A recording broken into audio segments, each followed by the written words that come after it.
अस्सलाम वालेकुम स्टूडेंट्स। उम्मीद है कि आप सब खैरियत से होंगे। और जैसे कि आज जो हम फिजिक्स की जो कुछ टॉपिक्स को कवर करेंगे, जो तमाम बेसिक टॉपिक्स हैं और आपको जो है रिपीटेडली एग्जाम्स में आपको फेस करनी पड़ती हैं।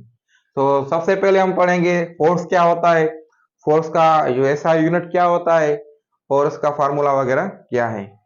देन मोमेंटम देखेंगे, मोमेंटम किसको कहते हैं और मोमेंटम का फार्मूला एसआई यूनिट देखेंगे कि मोमेंटम का क्या है। Then momentum in terms of force, जो मोमेंटम की इक्वेशन है वो इन टर्म्स ऑफ फोर्स हम देखेंगे वो क्या होती है। देन फाइनली हम एक लॉ पढ़ेंगे, law of conservation of momentum. Law of conservation of momentum किसको कहते हैं और जो है इसका जो है फार्मूला वगैरह क्या होगा। सबसे पहले हम जो है फोर्स को देखते हैं कि फोर्स क्या है। मैं जो है आपको एक एग्जांपल दे दूं कि कोई भी ऑब्जेक्ट है, कोई भी बॉडी है, वो एक रेस्ट में खड़ी हुई है। ठीक है, कोई भी एक रेस्ट में है, तो उसको मोशन में कैसे लाया जाता है। तो कोई भी एक ऑब्जेक्ट है, उसको मोशन में कैसे लाया जाता है। जाहिर बात है उस पर आप फोर्स अप्लाई करेंगे तो वो अपनी पोजीशन जो है चेंज करेगी।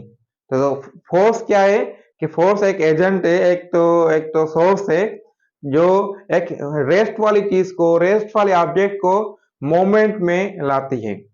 या फिर कोई भी एक ऑब्जेक्ट है, वो कंटिन्यूसली मोशन में है, तो उसको रेस्ट में कैसे लाया जाता है, वो भी हम फोर्स की मदद से लाए जाते हैं।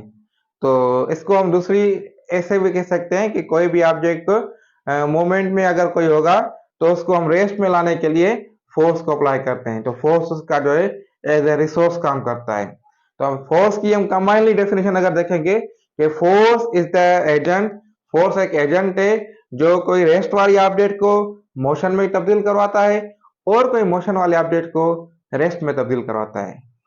जैसे सपोज करें आप कार चला रहे हैं, ठीक है, या साइकिल चला रहे हैं, साइकिल। तो साइकिल में पेडल आप चलाते हैं ना, उसमें फोर्स अप्लाई करते हैं। साइकिल जो है पहले रेस्ट में होती है। जैसे पेडल आप चलाएंगे तो उस पर आप अपना पाँव का फोर्स लगाएंगे, फोर्स लगाएंगे तो वो जो साइकिल है वो मोशन रेस्ट में से मोशन में चलती जाएगी। तो फोर्स क्या है उसकी, जो है अपना पोजीशन को चेंज करने में हेल्पफुल होती है। इसी तरीके से जो साइकिल अगर आप चला रहे हैं, वो मूवमेंट में है, तो उसको रोकने के लिए क्या करते हैं, आप ब्रेक लगाते हैं। तो ब्रेक लगाने का मतलब यह है कि आप ब्रेक लगाते हैं तो उसके टायर में जो एक फोर्स पैदा होती है, फ्रिक्शन पैदा होती है ब्रेक की वजह से। तो वो फोर्स क्या है, उसको जो है अपना मोशन वाली चीज को एक रेस्ट में कन्वर्ट करता है। तो फोर्स को हम क्या कहेंगे, कोई भी ये एक रिसोर्स है, एजेंट है, जो किसी मोशन वाली बॉडी को रेस्ट में कन्वर्ट करता है और रेस्ट वाले बॉडी को मोशन में कन्वर्ट करता है। या अगर कोई स्पीड में मोशन में है तो उसके मोशन की स्पीड जो है कम भी करवाता है। उसके बाद जो है फोर्स का एसआई यूनिट क्या है। तो एसआई यूनिट जो फोर्स का होगा वो न्यूटन है। ठीक है, SI unit of force is Newton. ये आपको अगर आप किसी कोई भी जॉब की टेस्ट की तैयारी कर रहे हैं या कोई भी आपको कोई एग्जाम दे रहे हैं तो एमसीक्यू वाले ऑप्शन में ये आपको मिल सकता है कि force is equal to, SI unit of force is newton. अब न्यूटन किसका इक्वल है, अब देखें फोर्स जो इक्वल होता है F is equal to M A. ये हमने न्यूटन के लॉ में हमने ऑलरेडी कवर किया हुआ है। अगर आपने वीडियो नहीं देखी है तो उसकी लिंक मैं डिस्क्रिप्शन में दे देता हूँ, वो आप जरूर देख लीजिएगा। तो ये F is equal M A, M का फार्मूला क्या है, यूनिट क्या है केजी, एम ए का एक्सीलरेशन का फार्मूला क्या है, मीटर पर सेकंड स्क्वायर। तो एफ इज इक्वल टू, आप ऐसे भी कह सकते हैं newton, and newton is equal to KG metre per second square. तो इसका जो सेकंड फार्मूला, सेकंड यूनिट जो है ये भी हो सकता है KG kilogram metre per second square. तो ये आपको कोई भी एमसीक्यू मिल सकता है। अगर आप एमसीक्यू में आपको न्यूटन भी मिल सकता है ऑप्शन, या KG kilogram metre per second square भी मिल सकता है। इसमें आप कंफ्यूज जो है नहीं होएगा कि ये जो है KG metre per second square कहाँ से आया, ये कहाँ से आया। ये जो न्यूटन का जो लॉ था second law, F is equal M A, वहां से हमने ये निकाला है हमने। ओके, ये उम्मीद है कि आपको फोर्स की डेफिनेशन वगैरह सारा क्लियर हो गया होगा। कोई भी कंफ्यूजन वगैरह है तो आप उसमें पूछ सकते हैं। अब हम चलते हैं मोमेंटम की तरफ कि मोमेंटम क्या है। अच्छा, तो मोमेंटम जो है, momentum is the product of mass and velocity of an object, of an body. कोई भी बॉडी है उसके ये जिसका जो मास है और उसकी जो वेलोसिटी होगी उसको हम मल्टीप्लाई कर लेंगे, प्रोडक्ट कर लेंगे, तो मोमेंटम के इक्विवेलेंट होती है। तो इसका फार्मूला जो होगा वो P is equal to definition के accordingly the product of mass and velocity, तो P is equal to M. P जो है, P मोमेंटम को शो करता है, तो एम भी ठीक है। अगर कोई भी ऑब्जेक्ट आप सपोज करें, कोई भी ऑब्जेक्ट जो है आप ले लें, उसका जो मास है वो 1 kg है और उसकी वेलोसिटी जो है 1 मीटर पर सेकंड है, 1 मीटर पर सेकंड है, तो उसका जो मोमेंटम होगा वो इनको दोनों की अगर आप मल्टीप्लाई कर लेंगे तो 1 हो जाएगा, ठीक है। तो ऐसा यूनिट का क्या है वो मैं आपको बताता हूँ कि उसका जो प्रोडक्ट है वो 1 हो जाएगा। अब जितना अगर आप मास को बढ़ाएंगे, ठीक है, अगर आपने मास को इंक्रीज किया तो आपका फिर भी मोमेंटम बढ़ जाएगा। अगर आपने वेलोसिटी को इंक्रीज कर लिया फिर भी आपका मोमेंटम बढ़ जाएगा। कैसे देखें, अगर इसका सपोज करें मास जो है 2 kg है, तो इसका 2 kg मल्टीप्लाई बाय 1 तो ये 2 हो जाएगा, इसका मोमेंटम क्या है 2 हो जाएगा। अच्छा, अगर आपने जो है वेलोसिटी को इंक्रीज कर लिया और मास उसका सेम होगा तो फिर भी उसका मोमेंटम बढ़ जाएगा। तो अगर सपोज करें ये 1, इसको हम लेते हैं एग्जांपल को, 1 मल्टीप्लाई बाय 2 कर लेंगे तो फिर भी इसका मोमेंटम 2 हो गया तो बढ़ जाएगा। तो इसको मैं अगर इस दूसरे लफ्जों में आपको बताऊं कि momentum is directly proportional to the mass and velocity. Velocity बढ़ेगी तो भी मोमेंटम बढ़ रहा है, या फिर मास बढ़ रहा है किसी ऑब्जेक्ट का तो फिर भी मोमेंटम बढ़ रहा है, ठीक है। तो मोमेंटम आप ऐसे इसको कह सकते हैं, जैसे सपोज करें कोई ट्रक होती है या जो है अपना कार आप चलाते हैं, तो आप जैसे ही आप जो इसमें एक्सीलरेटर को देते हैं, रेस्ट देते हैं, तो क्या होता है उसमें कि एक मोमेंटम आती है, वेलोसिटी होती है, वेलोसिटी की चेंजिंग होती है, वेलोसिटी इंक्रीज होती रहती है, एक्सीलरेशन आती है उसमें, ठीक है। तो एक्सीलरेशन जितनी एक्सीलरेशन बढ़ती जाती है उसका मोमेंटम कहते हैं ना, मोमेंटम टोर्टिया, मोमेंटम उसका बढ़ जाता है। जितना मोमेंटम उसका बढ़ेगा उसका जो है उसका रिदम जो है, जैसे रिदम जिसको बोलते हैं, रिदम उसका कंटिन्यू रहेगा। तो जैसे वेलोसिटी चेंज होती रहेगी मोमेंटम उसका बढ़ता जाएगा। तो अगर कोई भी आपने देखा होगा ड्राइवर्स के साथ अगर आप बैठते होंगे, तो अगर आप आगे सीट पे बैठे हुए, ड्राइवर बैठा हुआ है, आगे कोई ट्रक आ जाती है तो वो ड्राइवर के चिल्लाता है कि मेरा मोमेंटम ही तोड़ दिया उसने। कैसे तोड़ दिया कि उसका मास तो वही रहा लेकिन वेलोसिटी उसने ब्रेक लगा ली तो उसकी जो वेलोसिटी डाउन हो जाती है, फिर जब गाड़ी दोबारा दूसरे गियर में या तीसरे गियर में उसको अप करे और मोमेंटम की तरफ मेंटेन करे अपना। तो मोमेंटम आपने समझ लिया होगा, तो इसका जो डेफिनेशन है product of mass and velocity. और मोमेंटम का ऐसा यूनिट जो है वो क्या है वो आप देखेंगे, वो है न्यूटन सेकंड, ये इसका ऐसा यूनिट है। अब ये कैसे आया, मैं आपको थोड़ा ऐसे क्वेश्चन से आपको थोड़ा ब्रीफ कर लूं। तो इसमें देखें कि P इज इक्वल मास का क्या है यूनिट, केजी है, और वेलोसिटी का यूनिट क्या है मीटर पर सेकंड, ठीक है। तो ये हो गया केजी मीटर पर सेकंड। अब इसको मैं अगर मल्टीप्लाई एंड डिवाइड कर लूं सेकंड अपॉन सेकंड से, तो उम्मीद है कि आपको पता होगा, ये मैथमेटिक्स का रूल भी है कि किसी को भी आप मल्टीप्लाई या डिवाइड कर लें लेकिन उस पे इक्वेशन पे कोई जो फैक्टर असर ना पड़े तो हम कर सकते हैं। अब देखें एस बाय एस को डिवाइड, इसको मल्टीप्लाई कर लिया तो ये 1 हो जाएगा, तो इसका मतलब 1 इनको मल्टीप्लाई कर लेंगे कोई इस पे असर भी नहीं पड़ेगा, ठीक है। तो ये हो गया KG metre per second square. अब देखो ये आप इसको मैं ऐसे लिख लूं मीटर पर सेकंड, तो अब देखिए क्या होगा KG metre second upon second square, ये स्क्वायर हो जाएगा। अब आपने जो फोर्स वाला मैंने आपको बताया था कि force is equal to KG metre per second square था, तो ठीक है। तो ये सारा फोर्स का इक्वल हो गया KG metre per second square. अभी अभी जो पिछली जो फोर्स वाले प्रॉब्लम में मैंने आपको ऐसा यूनिट बताया था, तो ठीक है। तो अब ये KG metre per second square ये किसके बराबर है, ये न्यूटन के बराबर है, ये न्यूटन के बराबर है, तो हम न्यूटन सेकंड इसको लिख सकते हैं। तो इसका ऐसा यूनिट न्यूटन सेकंड ऐसे ऐसे आया है, ठीक है। तो ये जो है आप इसको ऐसे नोट कर सकते हैं। आपको ऐसे ही मोमेंटम के हवाले से भी ऐसे ही क्वेश्चन मिल सकते हैं कि equation of momentum P is equal to M V A, ये आपने याद रखना है कि इसको ऑप्शन में से भी हो सकता है, एम अपॉन वी भी आ सकता है, वी अपॉन एम भी आ सकता है, या नन ऑफ देम कोई भी आ सकता है, लेकिन P is equal to M V आपने क्लिक करना है। ओके।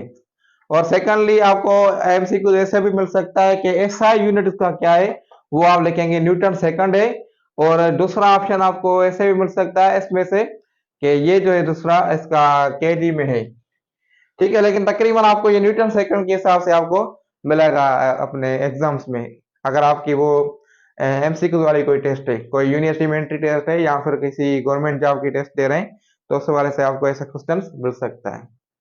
अब जो है थोड़ा बहुत हम देखेंगे, जो हमारी अगली टॉपिक थी कि momentum in terms of force, वो क्या होगी, वो देखते हैं क्या है। अच्छा, तो momentum in terms of force ऐसे है कि चेंज इन मोमेंटम, किसी भी मोमेंटम में चेंजिंग आ रही है, इनिशियल मोमेंटम और आफ्टर मोमेंटम, जैसे हमने एक्सीलरेशन बताया था आपको कि velocity, change in velocity V F minus V I, तो ऐसे ऐसे ही चेंज इन मोमेंटम मतलब initial momentum and final momentum is equal to force and time, force multiply by time. इसको ऐसे कर सकता हूं, मैं आपको लिख दूं इधर, change in momentum is equal to product of force and time. So change in momentum कैसे, P F minus P I, P F क्या है, final momentum, minus P I initial momentum, तो is equal to F multiply by T time. तो force है कैसे हो गया कि force is equal to final momentum minus initial momentum upon time. अब इसको मैं चेंज मोमेंटम को ऐसे लिख सकता हूं कि F is equal to delta P upon T. तो ये इन टर्म्स ऑफ फोर्स की इक्वेशन, जो है मोमेंटम की इक्वेशन आ गई। तो ये है, तमाम आसान है। अगर आपको ऐसे भी एमसीक्यूज आपको मिले, इसमें से भी आपको जो है कोई भी जॉब टेस्ट है आपकी, तो उसमें एमसीक्यूज आपको मिल सकते हैं। तमाम आसान है, कोई भी क्यूरी है तो आप पूछ सकते हैं इसमें कमेंट में। तो अब देखते हैं, अब हम लास्ट जो हमारी टॉपिक थी आज वाली, तो law of conservation of momentum, वो क्या होता है, आइए देखते हैं वो क्या होता है। अच्छा, law of conservation of momentum क्या होता है। वैसे तो ये एक बड़ी टॉपिक है, इसकी डेरिवेशन वगैरह होती रहती है, तो ये जैसे कि आपको जो है मैं सिंप्लीफाई वे में बता रहा हूँ, ताकि जो है आपका कॉन्सेप्ट वगैरह क्लियर हो जाए इसका, कि law of conservation of momentum क्या होता है कि कोई भी आइसोलेटेड सिस्टम आप लें, आइसोलेटेड सिस्टम ऐसे है कि उस पर कोई बाहर वाला फोर्स जो है असरअंदाज ना हो। जैसे आप कोई भी ऐसे सिलेंडर ले लें, कोई भी एक डब्बा ले लें, जिसपे बाहर जो भी टेम्परेचर है, जो भी एटमॉस्फेयर है, उस पर कोई भी असर ना पड़े, ऐसा आपने आइसोलेटेड सिस्टम लेना है। मैं आपको बता दूं कि ये आइसोलेटेड सिस्टम आपको अपना रियलिटी में नहीं मिलेगा, थोड़ी बहुत आपको उस पर असर होगा। जैसे सपोज करें कि आप किसी रूम में बैठे हुए हैं, कोई भी रूम है, कोई भी जो है डब्बा है, कोई भी चीज है, बाहर जो मौसम होगी, जैसे गर्मी है, गर्मी के मौसम में वो आपका रूम जो है तकरीबन गर्म रहता है, आपको ऐसी चलानी पड़ती है ताकि रूम ठंडा रहे, ताकि क्योंकि बाहर जो है बहुत गर्मी होती है, मतलब आपके रूम पे बाहर वाला जो सिस्टम है, एनवायरमेंट है, जो अपना बाहर जो है मौसम है, उसका आपके रूम में सिस्टम में असर पड़ रहा है थोड़ा बहुत। ऐसे वाले से अगर आप, जैसे अभी सर्दियां चल रही हैं, तो इसमें क्या है कि अगर बाहर सर्दी है और आपका रूम जो है बंद है, फिर भी आपका रूम ठंडा रहेगा। क्यों? क्योंकि बाहर वाला जो सिस्टम है, एनवायरमेंट है, वो आपके सिस्टम पे, रूम पे असरअंदाज हो रहा है। इसी तरीके से आइसोलेटेड सिस्टम जो है उस पे, उसका मतलब यह है कि अकेला सिस्टम हो, उस पे कोई भी बाहर वाला कोई असरअंदाज सिस्टम ना करे, तो लिहाजा ऐसा कोई फिजिकली रियलिटी में नहीं होता। लेकिन हमने डेरिवेशन करनी होती है, मैथमेटिक्स की एक्सप्रेशन को प्रूव करना होता है, फिजिक्स के एक्सपेरिमेंट को प्रूव करना होता है, तो हम क्या करते हैं, सपोज कर लेते हैं, आइडियली चीजों को लेते हैं जो कि ताकि आपको जो है कॉन्सेप्ट समझ में आ जाए। तो ये भी हम आइसोलेटेड सिस्टम कैसे कि आइडियली लेते हैं। कोई भी आइसोलेटेड सिस्टम है उसका जो है मोमेंटम हमेशा सेम रहता है। ये है law of conservation of momentum कि कोई हमेशा उस पर अगर कोई बाहर वाला सिस्टम असर ना करे तो हमेशा उसका सिस्टम जो मोमेंटम है सेम रहेगा। कैसे, मैं इस छोटा सा एक एग्जांपल दे दूं आपको, फिर मैं इस जो टॉपिक की तरफ मैं वापस आता हूं। एक क्लासरूम है आपका, सपोज करें, ठीक है। उसमें एक बंदा ये है, दूसरा बंदा ये है, तीसरा बंदा ये है, 3 बंदे हैं, 3 स्टूडेंट्स है, ठीक है। तो एक के पास जो है, मैं सपोज करें 10 रुपीज है, दूसरे के पास 20 रुपीज है, तीसरे के पास 30 रुपीज है, 30 रुपीज।